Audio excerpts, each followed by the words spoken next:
सत श्री अकाल दोस्तों, मैं स्वराज सिंह जी तुसीं जुड़ चुके हो साडे चैनल दे नाल। तस्वीरां इस वक्त दिखा रहे हैं गुरुद्वारा दशमेश साहिब पिंड दादू जिला सिरसा हरियाणा दियां, जिथे कि अज बाबा गुरदेव सिंह जी की 25वीं बरसी मनाई जा रही है। सो बाबा गुरदेव सिंह जी सूरमे जो कि अखां तो बिल्कुल ब्लाइंड सन, सो अज उन्होंने 25वीं बरसी है जी मनाई जा रही है। सो इस बरसी के मौके तुसीं वेख सकते हो तस्वीरां दे विच भारी तादाद दे विच जिहड़ी सिख संगत है इत्थे हाज़र हुई है अपनियां हाज़रियां लवाउण दे लई। इस समागम दे विच शामिल होण दे लई उत्थे ही अकाल तख्त अमृतसर के जथेदार ज्ञानी हरप्रीत सिंह जी वो भी पहुँचे ने। उस दे नाल इलाके के जिन्ने भी महापुरख संत ने वो भी इत्थे पहुँचे ने। भारी तादाद दे विच रागी ढाडी इत्थे हाज़र होए ने अपनियां हाज़रियां लवाउण दे लई। भारी तादाद दे विच जिहड़ी संगत है वो भी इत्थे पहुँची है। लगातार तुहानूं दर्शन करवावांगे गुरुद्वारा दशमेशर साहिब दादू दे।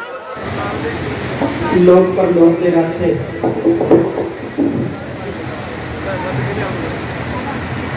तन तन साहिब श्री गुरु ग्रंथ साहिब सच्चे पातशाह जी की पावन पवित्र हजूरी अंदर जुड़ बैठे गुरु रूप खालसा सब संगत जी,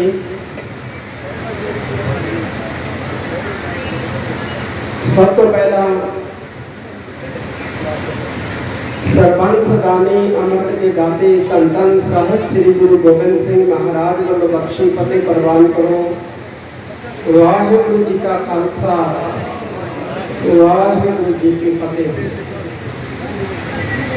आज आप बहुत ही महान पवित्र रूह जिन्होंने इस नगर के उत्ते बहुत बड़ा परोपकार किया, नगर को बाणी नाल जोड़िया, सिमरन के नाल जोड़िया, सेवा नाल जोड़िया।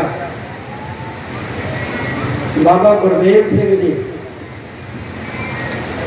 उन्होंने रस भिंडी याद में समर्पित हो रहे गुरमत समागम के विच हाज़रियां भर रहे। मेरे तो पहला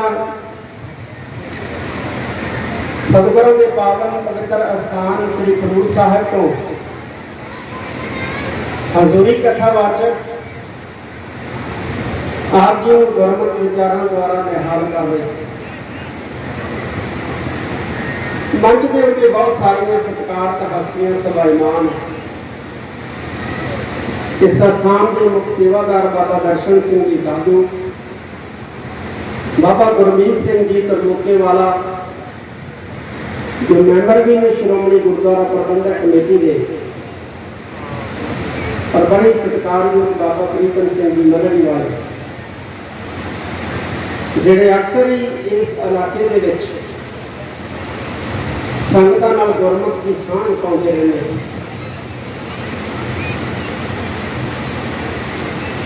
हजूरी कथावाचक श्री खडूर साहिब जी ने आप जी को मुखातब हो गए कि पहलो साढ़े जिहड़े सिख से वो किस आचार व्यवहार के मालक से, और अज असीं जिहड़े सिख अखवाने साडा आचार व्यवहार जिहड़ा है वो की। एक गल चेते रखनी है, गुरु की सोच ते बंदे की सोच दे विच बहुत बड़ा फर्क होता है। कितना फर्क होता है? बस ये समझ लो जिन्ना जमीन ते आसमान च फर्क है। जिन्ना जमीन ते आसमान दे विच फर्क है, इन्ना गुरु ते आम संसारी बंदे की सोच दे विच फर्क होता है। हुण साडे संसारी लोगों की सोच कि भागां वाला कौन है, किस्मत वाला कौन है, जिन्हें चंगी प्रॉपर्टी बना ली, चंगी जमीन बना ली, औलाद नौकरी ते लगी है, कहना मनती है, नशियां तो रहत है, चंगी कोठी पाली है, चंगी गड्डी है, चंगा समाज के विच रुतबा है, चंगा पैसा टका है, असीं कहने भागां वाला, किस्मत वाला। पर साडा गुरु जिहड़ा है वो कहते भागा वो है जिहदे पल्ले नाम है, जिहदे पल्ले भजन है, जिहदे पल्ले सिमरन है, जिहदे पल्ले बंदगी है, जिहदे पल्ले सेवा है। धन गुरु रामदास महाराज कहते बस्ता टुटी झुंपड़ी चीर सब छिन्ना, जात न पत न आदरो उद्यान पर मिलना। आखिर दे विच महाराज कहते राजा सगली सृष्ट का हर नाम मन पिना। कहते जो झोपड़ी च बसदा है, पाटे पुराने जरदरे कपड़े पाए है, कोई बहुता संसार उसका इज्जत मान नहीं करता, वो सारी सृष्टि का राजा है। जे वो पल्ले नाम है, वो पल्ले भजन है, वो पल्ले बंदगी है, वो पल्ले आचार है, वो पल्ले सुच्चा व्यवहार। इस जगत के विच कीमत जिहड़ी पैंदी है ना, वो सच्चे आचार की, सच्चे व्यवहार की पैंदी है। सच्चा आचार तो सच्चा व्यवहार जिहड़ा है ना गुरु प्यारे, जे किसी ने धारण कर लिया तो वह सच्चा आचार सच्चा व्यवहार जिहड़ा है वो खुद प्रचार का काम करता है, खुद प्रचार का काम करता है। अज जिहड़ी समस्या साडे समाज दे विच आई है, साडे समाज दे जिन्हों असीं सिख समाज कह दिंदे हैं, वो ये बड़ी समस्या है कि साडा आचार व्यवहार जिहड़ा है वो गुरु की दसी मत के अनुसार ही नहीं रह गया। साडा आचार व्यवहार जिहड़ा है वो साडी अपनी मत के मुताबिक हो गया। इस करके असीं भटकना चुकाए हैं। हुण ये आचार व्यवहार जिहड़ा है ये गुरु तो सीखिया जाता है कि गुरु उदों सिखाउंदा है जो गुरु ते भरोसा करदे। अज साडा गुरु ते भरोसा भी तिड़कदा जांदा, गुरु ते भरोसा तिड़कदा जांदा। प्रचार वो है जिहड़ा मनां दे विच सिੱਖੀ के प्रति या गुरु के प्रति भरोसा पैदा करे, वो प्रचार कहंदे। प्रचार वो है जिहड़ा गुरु के प्रति सिੱਖ दे मन दे विच विश्वास पैदा करे, भरोसा पैदा करे। जिहड़ा विश्वास नूं तोड़दा है, जिहड़ा भरोसे नूं तोड़दा है, वो कोई प्रचार थोड़ी है, वो तो कोई प्रचार है, वो प्रचार है। सिख पुछदे गुरु की कर सकदा है, सिख पुछदे गुरु की कर सकदा है।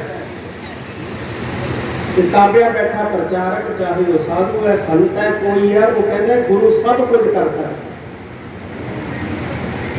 वो पुरखा गुरु सब कुछ कर सकता है। फिर सिख के मन के विश्वास पैदा होता है, फिर सिख गुरु के दरबार के गुरु को नतमस्तक होता है।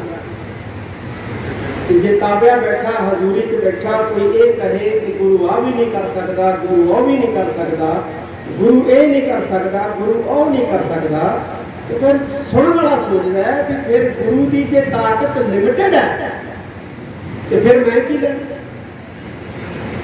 मैं की लेना।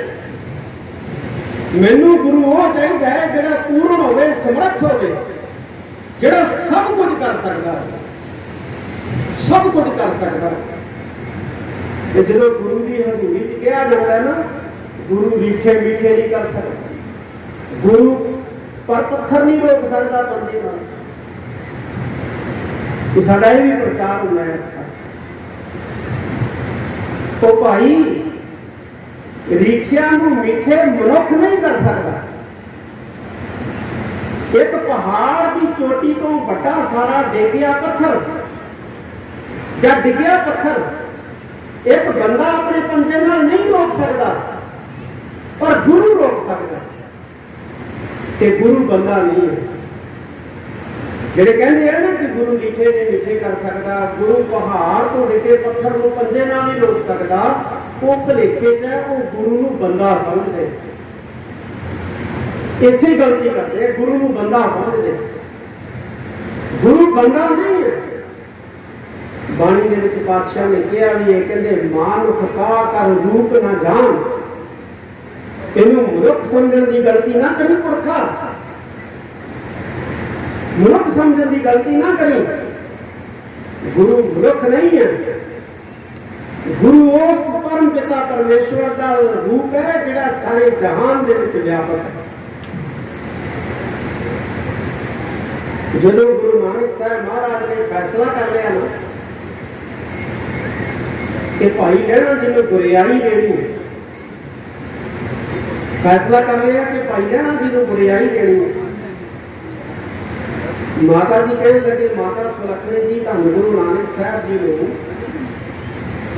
कि तुसी अपने सेवक को दे रहे हो सब कुछ,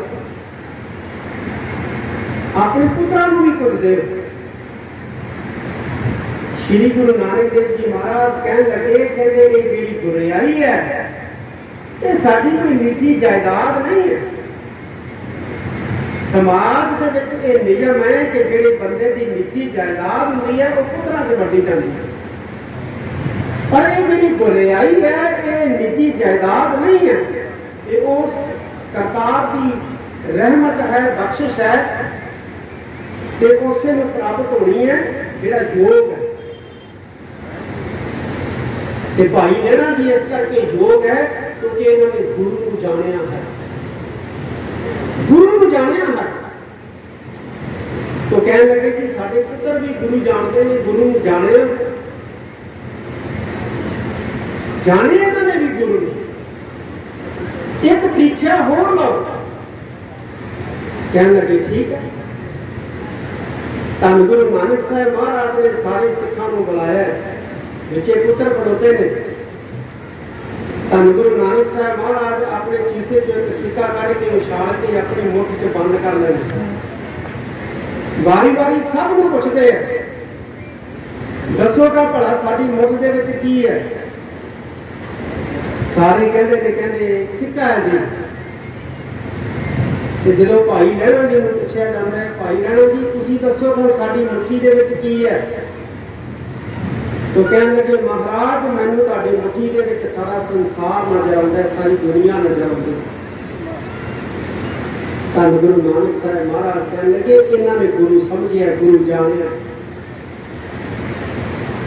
इन्होंने गुरु को समझिया, गुरु को जानिया।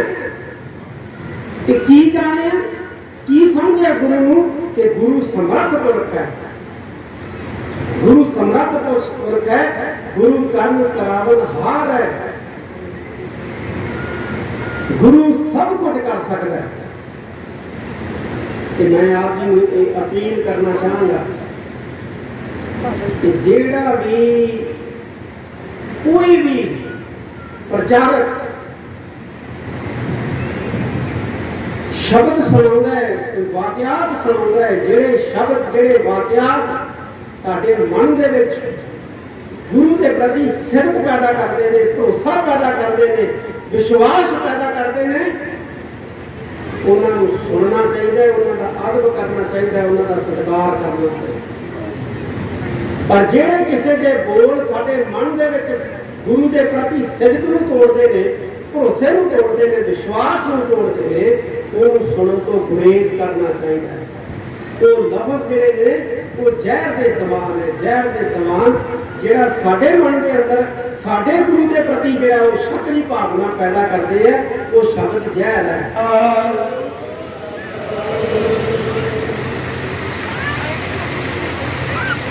हम बेनती है कि जिन्हें भी सिंह साहब जी के नाल सज्जन पहुंचे सी, जथेदार जगसीर सिंह जी मांगियाना मैंबर GPC, उन्होंने का भी सम्मान होना है। ये 5 मिनट बाबा प्रीतम सिंह जी आप संतां नाल विचार करनगे जी। बोले सो निहाल जगसीर सिंह जी जंडवाला, उन्होंने का भी सम्मान होना है। बोले सो निहाल बाबा गुरमीत सिंह जी कलोटी वाला, बोले सो निहाल बाबा प्रीतम सिंह जी मल्दी वाले, बोले सो निहाल बाबा गुरपाल सिंह जी तोरमार, उन्होंने का भी सम्मान होना है। भाई गुरगौर सिंह जी MLA, उन्होंने बेनती है बोले सो निहाल। भाई शीशपाल सिंह केरवाला, ਉਹਨਾਂ ਨੂੰ ਬੇਨਤੀ ਹੈ ਉਹ ਵੀ ਵਿਚਕਾਰ ਪਹੁੰਚੇ ਹੈ ਭਾਈ। ਬੋਲੇ ਸੋ ਨਿਹਾਲ।